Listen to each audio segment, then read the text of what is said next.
What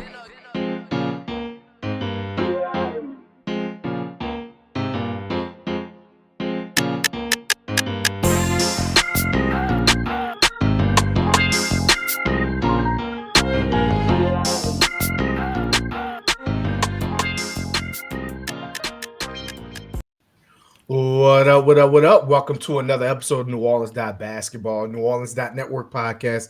As always, I am your host, Raphael Rattler, joined by my fellow middle brother, Garrick Raphael. What's popping with you, bro? What up, what up? Happy holidays, man. Happy holidays to everybody listening. It's a lot of sports on, man. There was like a sports equinox where it was like college football, the NFL was on, the College NBA basketball. was on, college basketball was on, and I just kind of sat and let it wash all over me while I ate, plates and food from different households and gumbo is rolling in the city. So I'm sorry about that, bro. Sorry about that. But yeah, man, it's been a good week, man. And I feel like I'm on the second night of a back-to-back myself right now. So, just kind of pushing it all through. And I kind of got some affectionate feelings for how the Pels felt last night. So, man, how's everything on your side? Everything is blessed, man. Yeah, man. I didn't get my gumbo this Thanksgiving. Very upsetting. Did get the stuffed melatonin, get the stuffed peppers, but that was it. There you go. That was it. Other than that, it was the basics. But yeah, man, I texted you the other day. I was like, "Is today Sunday?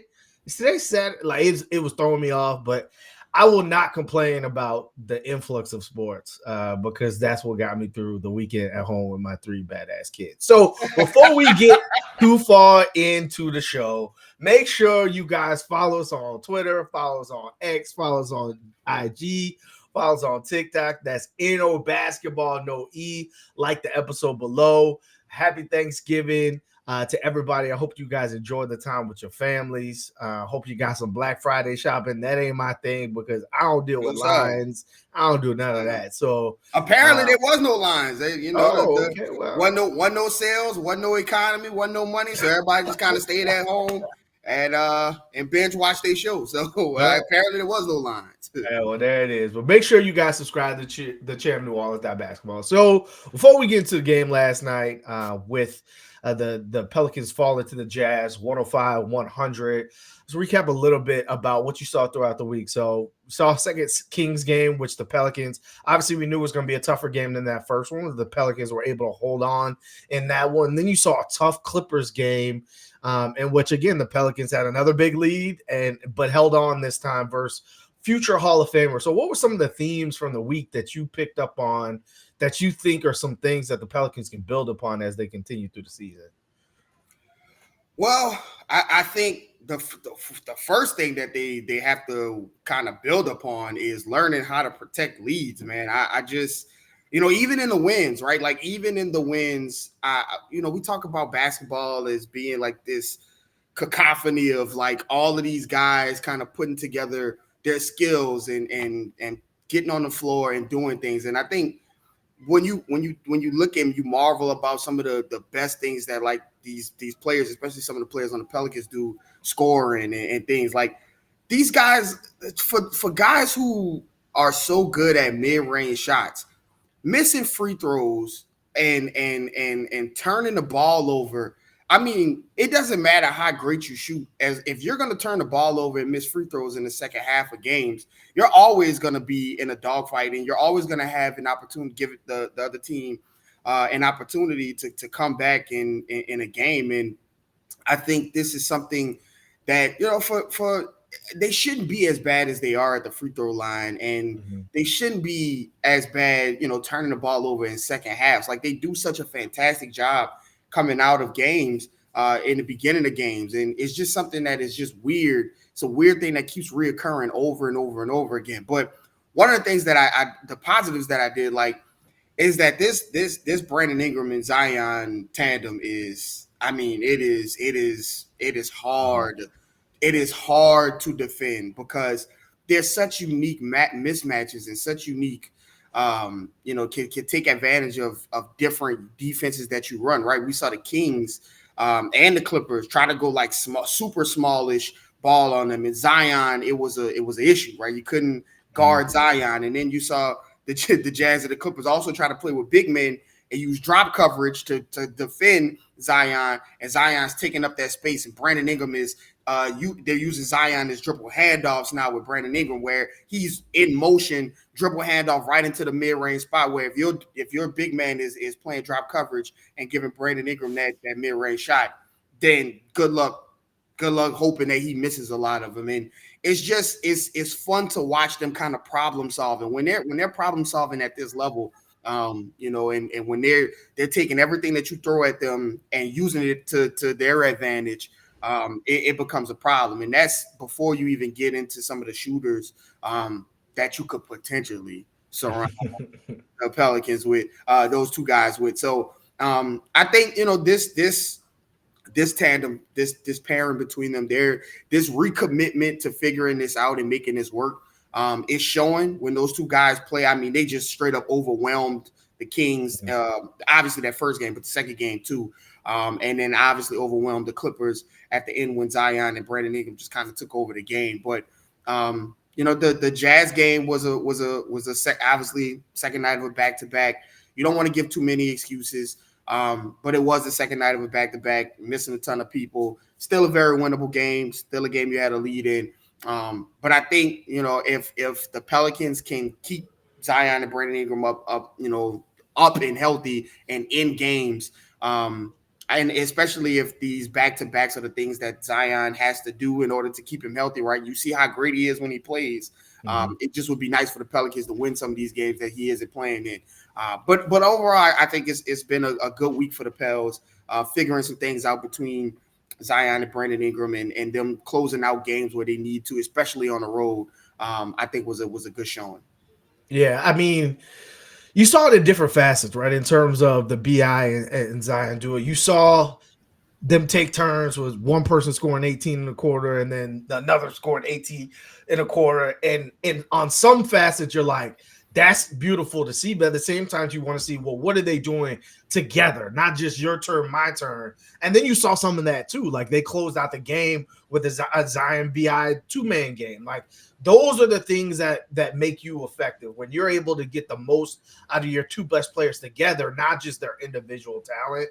And you saw some of that this week.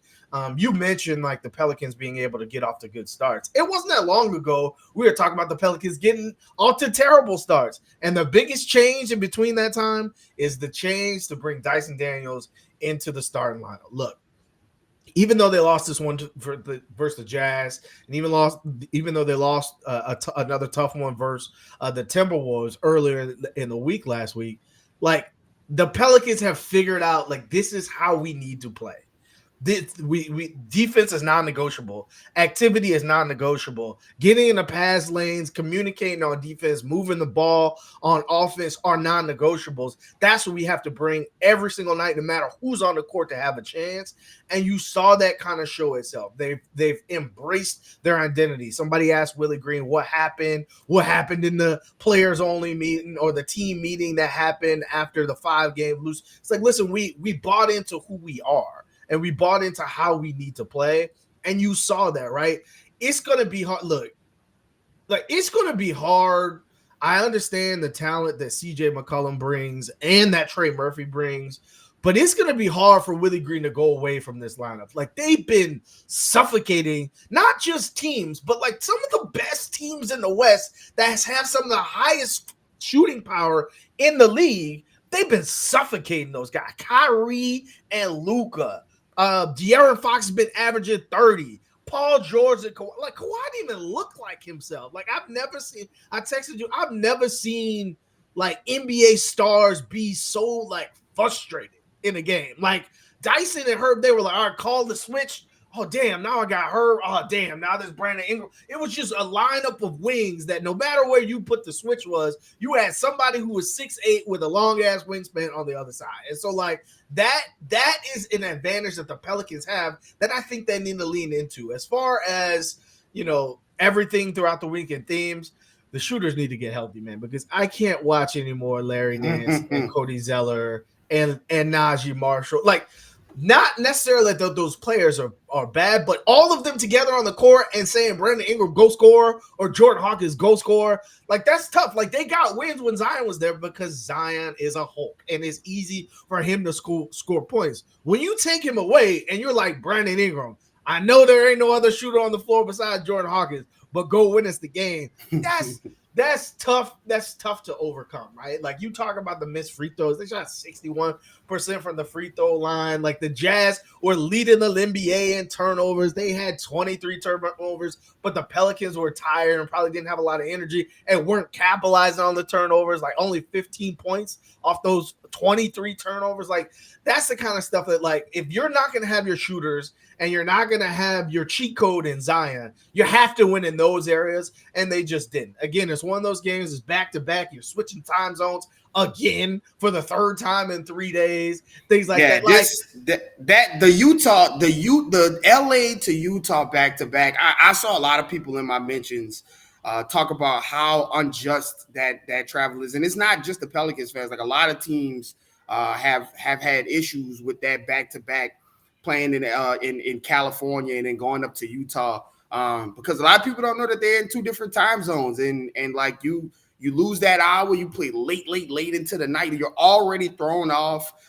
Your routine. And again, ask any NBA player how important their routine is, to their success. That back to back is tough. Again, you don't want to make excuses. You were up against a team that didn't have their two best players. And you had an opportunity to win that game, but man, that is a rough go as far as traveling, as far as like sleeping, getting up and practicing and getting ready for an NBA game. And hey man, shout out to Colin Sexton. That dude is a gamer, man. That dude's been a gamer since college. I mean, again, shout out to him, man. You tip your hat to Utah. They did what it takes to win. Keontae George, as a rookie, he hit some big shots for that team. JV struggled versus all the size that Utah bit. I mean, you tweeted out before the game, like it was easy trap game because size gives the Pelicans trouble because they like to operate in the paint, and Utah has like 107-foot tall players. Herb gets an early foul trouble. Dyson is incredible defensively and is a disaster offensively. So like you needed all those things to work out when you were missing so many pieces, and they just didn't. And Utah played a better game there. But I got into a conversation with somebody on Twitter the other day about how, NBA leads get blown all the time. 20-point leads get gone all the time. Yes, but what you don't want to do is to like create a trend of we get up by 20 and then the game is within 5 points again. Like the good teams historically put teams away. Like, yeah, every now and then you might blow a lead and someone might come back and you have to finish the game. But every game doesn't have to be that. Like some games you could just win by 20. Look at the Kings' first game and things like that. Like you would, as a good team, especially as they get healthier, you will like to see them put teams away. Get up by 20, 25, sit down, BI, Zion, CJ, all those guys, and let the young guys finish out the game. That's where you want the team to get to. And as the health continues to kind of fill in the spots there, I could see that happening as well. So I think one of the big reasons the Pels season and momentum has turned around, outside of just their attention to detail and buying into their identity, is they're playing with pace. Like we talked about this for the last 4 years. The Pelicans have nothing but athletic players on their roster. There's no reason why they should be walking the ball up the court and playing so slow. Like with all the defensive guys that you have that can create turnovers, that can force deflections, that can turn live ball turnovers into points, you should be playing a lot faster, and that's why you saw them bring in a James Borrego. So last year, Pelicans were one of the slowest teams in the league. This year, they're sixth in pace. They're third in possessions. They're getting in transition. They're pushing the ball ahead. What have you seen from just the increase in pace, the increase in activity and speed from this team, and what does that do for a Pelicans roster? Yeah, the Pels were turning this corner before CJ got hurt. They were getting up a lot of threes and playing with pace. But once Dyson Daniels got inserted into the starting lineup, and again, you talk about the two wings and having those two, like, it's funny you call Dyson and Herb wings, but they're really the starting backcourt for the Pels right now. and you put him in and you get these turnovers going and you start playing it with pace. But what it does is, number one, it gives your stars an opportunity to not only, not have to play through all of the pack paints and things like that. It saves them a little bit, right? Because like there's a lot of times where it's not Zion and Brandon Ingram finishing these fast breaks and these pace-filled possessions. It's Herb get into the lane. It's Dyson get into the lane. It's Najee get into the lane. It's Jordan Hawkins flying out and flaring out for a three-point line, for a three-point shot. And what that does is it allows you to get easy points where it's not Brandon Ingram and Zion being beat on every single time down the floor in order to do it. And what that does is it prolongs them, right? It helps them. You want to find every little thing to kind of help Brandon Ingram and Zion get through this season while also trying to get those wins, right? And part of it is playing fast and letting and empowering other guys to get to the rim, to take open shots, to take early shots, and things like that. And having Dyson, right, come in and be the league leader in deflections, right? That it almost ties right into it. I think yesterday against the Jazz was the first game where I think you really seriously miss CJ because of no Zion, and the shooting wasn't there, and CJ would be that guy to kind of come in and get that energy up and maybe get some of those buckets and things. I think yesterday was the first day, but you saw the pressure that Dyson Daniels and Herb Jones was putting on Keontae George, and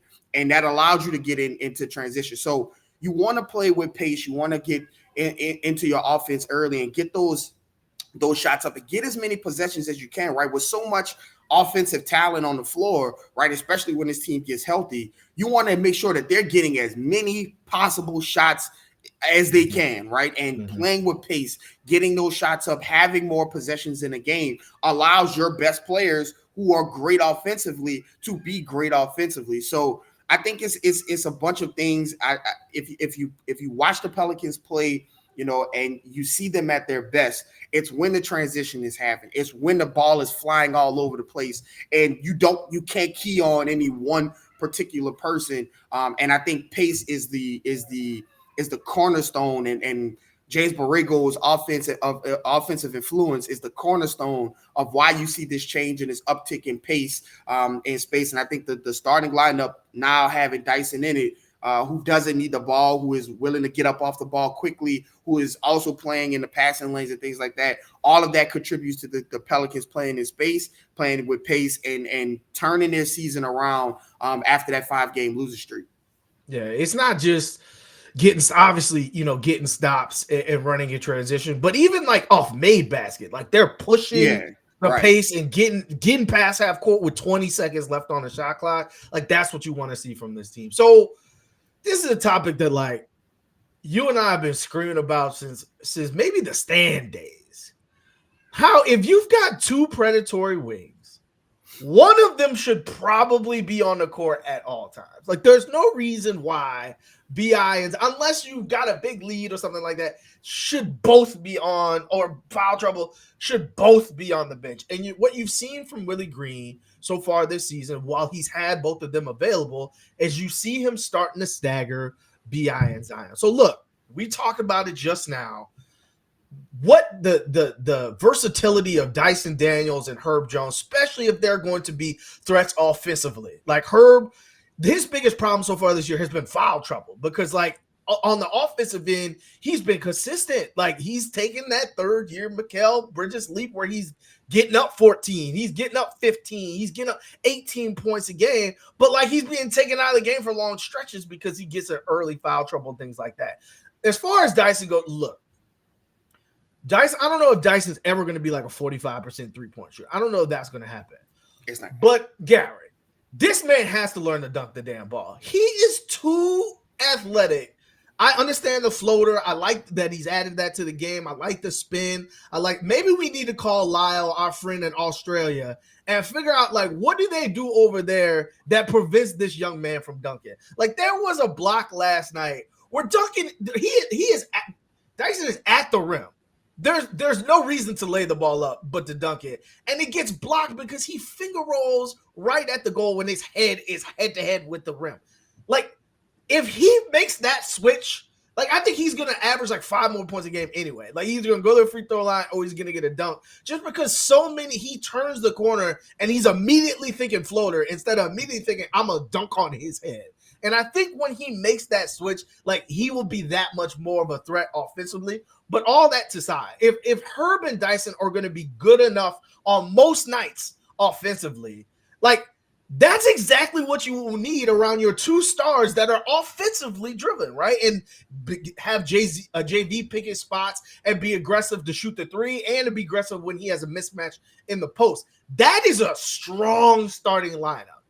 And then after that, in terms of rotations, because I know everybody's kind of has their feelings about what the rotations have been. Obviously, it's not necessarily fair because you haven't had all of your weapons at your disposal. Like you get Jose back, you lose Matt Ryan. You get CJ, you lose CJ. Trey hasn't played. Like once those guys are all available, then the criticism on the rotation should be there. But in terms of like how they should look, not necessarily the bodies, but like how the rotations would look. If BI, there was a game earlier this week, BI had it going. Instead of taking BI out like you normally would, Willie Green left him in, which you should when you got a guy going offensively earlier in the game. Well, how the rotations should look is that BI or Zion, who's ever left in the game, once the first one sits down, should come in with a wave of shooters, probably CJ and Trey. When the next one sits down, when BI or Zion sit down, the other one come back in, they should come in with another wave of shooters with Jordan Hawkins and Matt Ryan. Like that's kind of what this lineup and its ultimate state should probably look like. And then Najee and Jose are energy guys for back-to-backs, for the nights when you don't have the energy, for the different time periods where, you know, things are struggling and you need a jolt. But in terms of like the floor spacing, you just give these guys space and they will create for everybody else. And so like for your thoughts on the rotations, where do you at with things? Because it's a slippery slope, right? Like Willie's got really good relationships with the people who've been on the team. But in terms of like the best case scenario for the team, it's going to call for some really tough decisions. Yeah, I tweeted this earlier in this. Matt Ryan was having his stretch that they was going to have some uncomfortable conversations. And I think what now that Dyson is, it's going to be even more uncomfortable conversations that need to be had, because that I wasn't even considering Dyson Daniels in the starting lineup when I made that tweet. And now we see this new starting lineup. So first of all, Herb and Dyson, if they're going to be good enough offensively, they are the prototypical starters for a Zion, Brandon Ingram, and JV rest of the lineup team, because what it does is it hides any inept defensive things that Brandon Ingram and Zion may be experiencing. And what it does, it also helps JV, right? It makes JV's life a lot easier when Dyson and Herb are fighting over screens over and over again instead of dying on them. So JV has to make quick decisions, processing decisions, and JV's just not that center, right? We've seen JV be much better defensively now that Dyson is in the starting lineup. So I think, again, you missed CJ last night for sure. Like, this is the first game where it's like, oh, man, if we had that guy, it would be different. But you've seen Dyson and Herb be good enough defensively. Now, I think that when CJ, I told you this off the podcast, that when CJ does return, that they're going to use he still has restrictions, we're trying to work him in slowly, as the reason why he does come off the bench. But I do think if you do have CJ coming in with Trey and you plug in those guys in as your shooters, then that's a super, super solid, even damn near good bench two tandem to kind of bring in. And then you start to think about, well, one of my favorite quotes, word to the wire, is the game is cold, but it's fair, right? That's one of the greatest things. And we've talked about this. This is uncomfortable conversations that sometimes need to be had, right? We saw Jose step in when Kyra was hurt, right? And take advantage of that and win that roll over, and has become the heartbeat, one of the best, one of the pillars of the Pelicans' energy and their runs. However, Jose went out and Dyson has stepped in, right? And Dyson has stepped in and is now turning into the starting backcourt mate that you would want with the rest of these guys. The prototypical guard who doesn't need the ball, can score with the floater and the spin move, but is all world defensively. And so now that leaves you with, okay, well, now you have CJ and Trey, right? We talked about the starting five. Let's Dyson, Herb, B.I., Zion, JV. You have Trey and CJ. Well, now Jordan Hawkins is going to play, right? So that's 8 people already that for sure that need to play, right? And then you get into like that 9th guy, and it's like, well, is it Najee? Is it Matt Ryan, who's made the 2nd most threes on the team after Jordan Hawkins, like who has shown his propensity to break open games without needing a lot of dribbling, without needing a lot of the ball, and then Jose, right? And then that area. And so now when you think about 8 to 9 people before you get to Jose, right? Jose has to come back and play into his role and play into his game shape. But I don't know how much opportunity he's going to get to do that when his team is healthy, especially now that Dyson is taking more of another leap.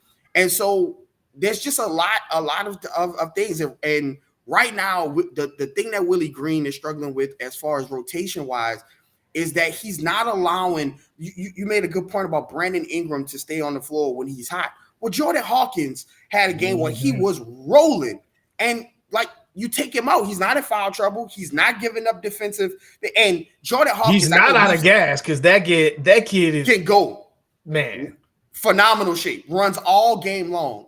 And we've seen that Jordan Hawkins is one of those guys that like you have to like when he's rolling, like let him roll, let him continue to roll because he can keep that heater going for a while. And then you sit him down and then bring him back in, for no particular reason other than it seems like you have like predetermined minutes set aside for players. And that was what my tweet was 2 nights ago against the Clippers, where I said, like, listen, nobody on that Pels bench, and it wasn't a slight to them. It's that everybody on the bench is like equally talented. They just have different things that they're really good at. Like Jordan Hawkins is a really good shooter. Jose is a really good defender. Najee is a really good defender and energy player. Like they have all different, but nobody is like, okay, Trey Murphy is the guy, right? Like that guy is a automatic 6-man. Right. And probably if CJ comes off the bench, that guy is automatic minutes, automatic 6-man. Other than that, like if Jordan Hawkins is struggling, you can put Matt Ryan in, right? Like those two can for a stretch of a game, not overall, but like for a stretch of a game.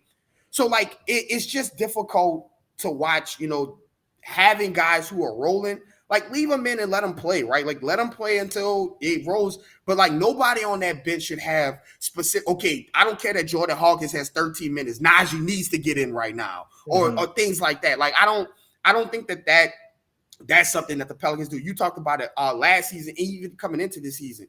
Like there's nobody on the team. You should be able to sub in the guy who's rolling and not think twice about it, and sub out the guy who doesn't have it that game, because everybody on that bench is of equal values, other than I think outside of Trey and if CJ comes off the bench. So listen, you have a lot of relationships with a lot of guys.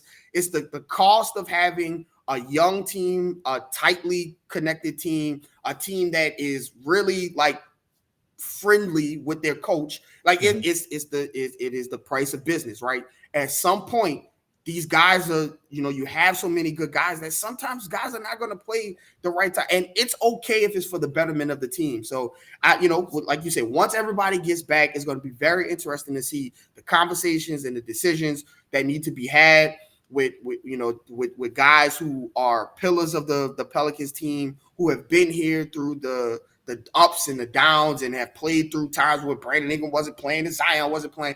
All of that goes out the window when you have a team that seems to be getting into healthy. Zion, other than these back-to-back, seems to be playing through every game. Brandon Ingram seems to be.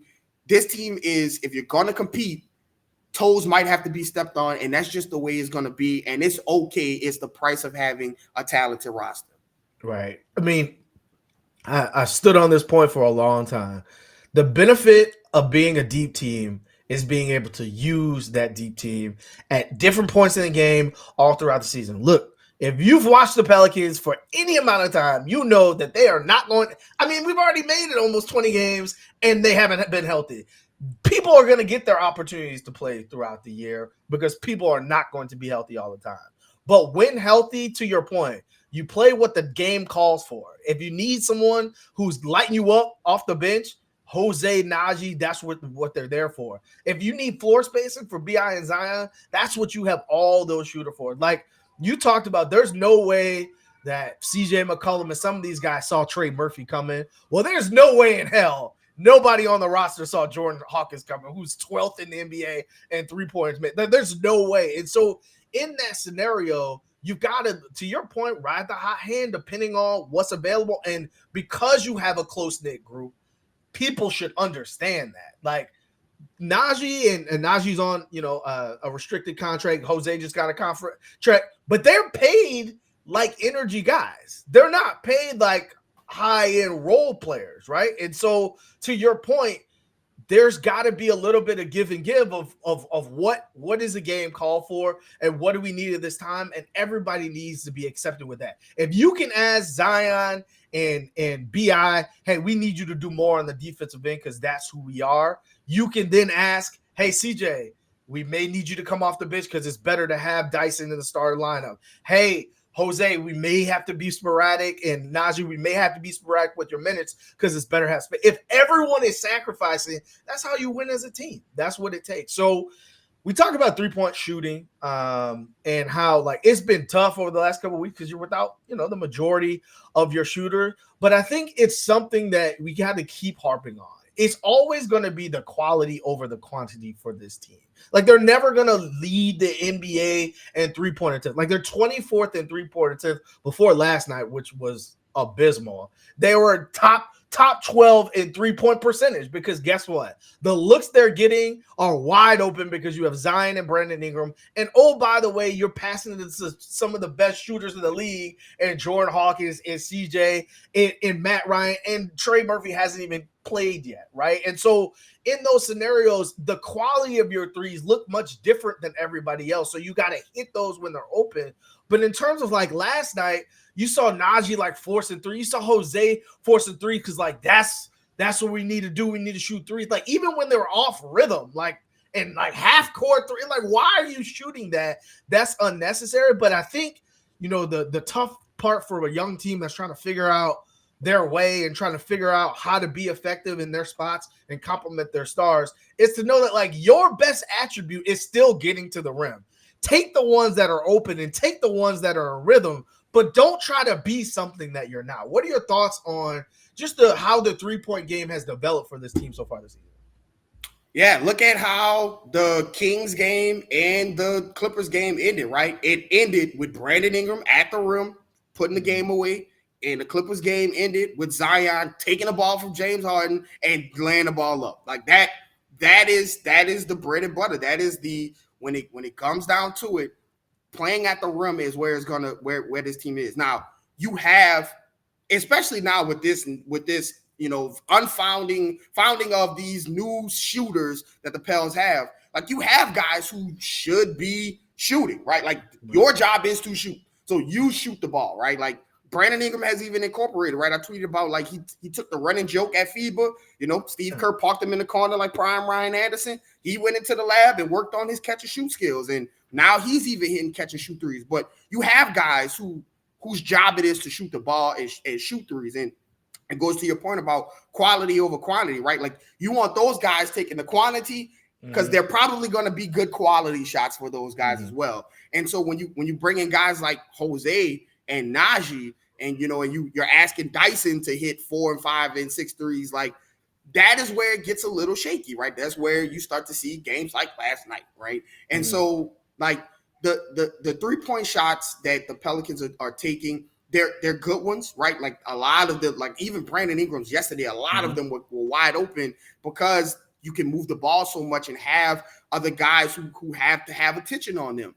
And so like the 3-point shots that they are taking are good shots.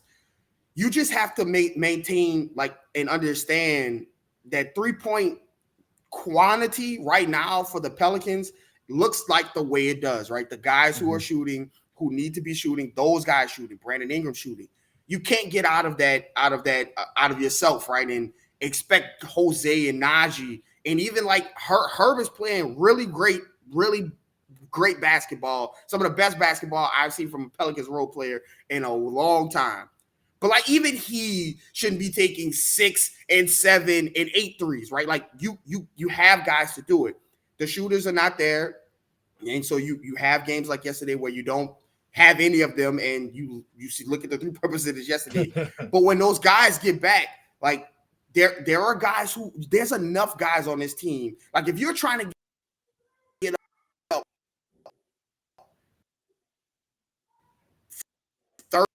35, 43, that's I get 40. Jordan Hawkins about 15 for himself. So have guys who can get you to that 3-point number that you